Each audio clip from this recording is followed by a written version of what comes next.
14 اگست مسلمانوں کا یعنی پاکستانیوں کا ایک قومی تہوار ہے، ایسے ہے نا؟ تو آج ہم دیکھیں ہم کس سمت جا رہے ہیں۔ کیا ملک اسی لیے ہم نے حاصل کیا تھا؟ ہم نے کبھی سوچا، محاسبہ کیا؟ جہاں دینی معاملات میں ہمیں محاسبے کی دعوت ہے، دنیاوی معاملات میں بھی ہمیں محاسبے کو پیش نظر رکھنا چاہیے، کیونکہ دین صرف مسجد محراب ممبر کے لیے نہیں آیا، اس نے تو ایک نظام قائم کیا ہے۔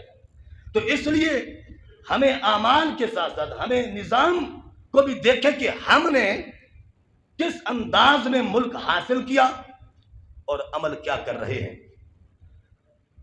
ملک حاصل کیا تھا مذہبی آزادی کے لیے، ملک حاصل کیا تھا کہ ہمیں مذہبی آزادی ملے گی، ہم کھل کر دین کا کام کریں گے، اللہ رسول کو راضی کریں گے۔ اس لیے ملک حاصل نہیں کیا گیا تھا کہ ایک باطل کو، انگریز کو بھگا کر ہندو سے جو ہے اس کی چلاکیوں سے نجات پا کر ملک پاکستان حاصل کر کے ایک باطل کو مٹا کے اسی دوسرے باطل پر نظام کو قائم کر دینا، یہ جہل معنی دارد، یہ کیا معنی رکھتا ہے؟ یعنی آج بھی ہمارے ملک کا نظام انگریزی ہے۔ ہمارے بزرگوں نے، علماء اہل سنت نے، مشائخ اعظام نے ایک باطل کو مٹا کر یہ نہیں کہا تھا کہ تم دوسرے باطل پر اس ملک کی بنیاد رکھ دو، یعنی ایک پلیدوں کو نکالا پھر دوسرے پلید پر بنیاد رکھ دی، نہیں، یہ اس کا کوئی مطلب نہیں۔ پاکستان اس لیے نہیں بنایا گیا تھا کہ ہماری قوم 14 اگست پر جھنڈیاں لگائے اور کہے کہ ہم نے آزادی منا لی ہے۔ پاکستان اس لیے نہیں حاصل کیا گیا تھا کہ ہماری قوم 14 اگست کو جو ہے تفریحی مقامات کی سیر کرے۔ پاکستان اس لیے نہیں حاصل کیا گیا تھا کہ ہماری ینگ جنریشن ون ویلنگ کرے، موت کے منہ میں چلی جائے۔ پاکستان اس لیے نہیں حاصل کیا گیا تھا کہ یہاں ظلم و ستم کا بازار گرم ہو جائے اور دین کو پس پشت ڈال دیا جائے، قرآن کو الماریوں میں بند کر دیا جائے۔ تو جو قوم قرآن کو الماریوں میں بند کرتی ہے، جو دین کو پس پشت ڈال دیتی ہے، پھر ان کا انجام یہی ہوتا ہے کہ وہ زوال کا شکار ہو جاتے ہیں۔ کیا مسلمان اپنی تاریخ کو نہیں پڑھتے؟ 1000 سال، فرمایا 1000 سال جس نے ہندوستان میں حکومت کی، فرمایا وہ کون تھے؟ وہ مسلمان تھے۔ فرمایا کہ 1000 سال نے مسلمانوں کی حکومت رہی، مگر مغلیہ بادشاہ جب دین سے دور ہو گئے، جب ان میں ہندوؤں کا اثر رسوخ قائم ہوا، انگریزوں کا اثر رسوخ قائم ہوا، تو پھر نتیجہ آپ کے سامنے ہے۔ پھر سلطنت پاش ہو گئی اور انگریز تجارت کی غرض سے آیا۔ ایسے کوئی 2-4 آدمی نہیں آئے تھے، وہ سینکڑوں کی تعداد میں آئے تھے، اور ان کے ساتھ جو فوج تھی، جو اس قافلے کی محافظ تھی، ان کی اپنی فوج 2.5 لاکھ کی تعداد میں تھی۔ کتنی؟ 2.5 لاکھ کی تعداد میں ان کی فوج تھی، اپنی ذاتی سیکیورٹی انگریز کی، کہ جو اس قافلے کی حفاظت کرتی تھی۔ 2.5 لاکھ، اور اس طرح انہوں نے ہندوستان یعنی ہند کے اندر قدم رکھا۔ آہستہ آہستہ وہ بادشاہوں کو، وہ حکمرانوں کو شکست دیتے گئے، علاقے فتح کرتے گئے، اور بالآخر انہوں نے مضبوط حکومت قائم کر لی۔ اور پھر ایک طرف انگریز کا ظلم و ستم اور دوسری طرف ہندو کا مسلمان پر ظلم و ستم۔ مسلمان تو پس گیا تھا، مسلمان جو ہے اس کے ساتھ یعنی معاشی جو ہے وہ معاملات ترک کیے ہوئے تھے، ان کو ملازم بنایا ہوا تھا، ان کی نسلیں ملازم بن کر رہ گئی تھی ہندوؤں کی، انگریزوں کی۔ ایسے میں محسوس نہیں ہوتا تھا کہ کبھی اب مغلیہ دور گیا تو اب بھی کبھی مسلمان ہندوستان کے اندر کوئی اپنی حکومت، کوئی اپنا ملک حاصل کر سکیں گے، ہرگز محسوس نہیں ہوتا تھا۔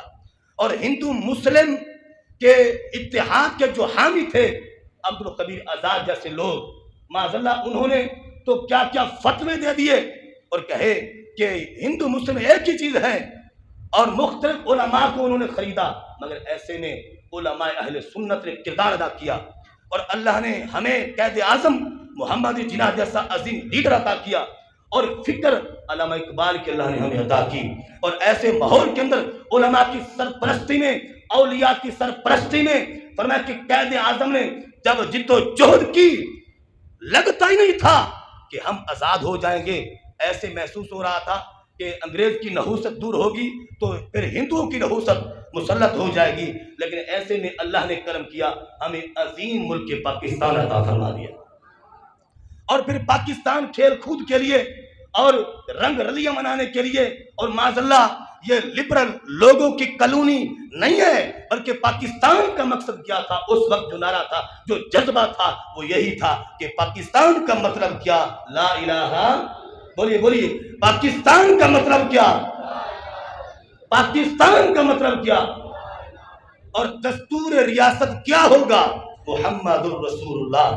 تو اس مقصد کے لیے پاکستان کو حاصل کیا گیا تھا، اور جو مقصد آج ہماری ینگ جنریشن نے بنا لیا، معاذ اللہ ثم معاذ اللہ، جو آج سے 15-20 سال پہلے کے نوجوان ہیں، وہ آج کے نوجوان کو دیکھ کر ویسے شرمندہ ہو جاتے ہیں کہ آج کا نوجوان پتہ نہیں معاذ اللہ کس سمت چل پڑا ہے۔ یہ ایک طرف انٹرنیٹ کی نحوست، فضولیات کی نحوست ہماری نوجوان نسل پر پڑی ہوئی ہے، پتہ نہیں ہے کہ آزادی کا مقصد کیا ہے۔ آزادی کا مقصد دین کو آزاد کرنا تھا، آزادی کا مقصد مذہبی آزادی حاصل کرنا تھا، جو کہ ہم صحیح طور پر نہ کر سکے۔ اس منبر سے جو بھی حق کی بات بلند کرتا ہے اسے دبانے کی کوشش کی جاتی ہے۔ یہ نہ سمجھے کہ ہم ایک سائڈ پر بیٹھے ہوئے مسجد شاہ جماعت، میری گفتگو کوئی نہیں سن رہا، نہیں نہیں، ہماری مسجد شاہ جماعت میں بھی ایجنسیوں کے بندے آئے ہوتے ہیں، وہ نوٹ کر کے جاتے ہیں کہ کس مسجد میں کیا ہو رہا ہے۔ یہ ایجنسیاں کیوں تشکیل دی گئی؟ دین کو دبانے کے لیے، لبرل ازم کو اوپر کرنے کے لیے۔ میں کہتا ہوں جو مرضی کر لیں، یہ دین میں اللہ نے اتنی لچک رکھی ہے، اس کو جتنا دباؤ گے اتنا ہی ابھرے گا، جتنا دباؤ گے اتنا ابھر کر باہر آئے گا۔ دین کو مٹانے والے مٹ گئے، مگر دین کا جھنڈا آج بھی بلند ہے، قیامت تک بلند رہے گا۔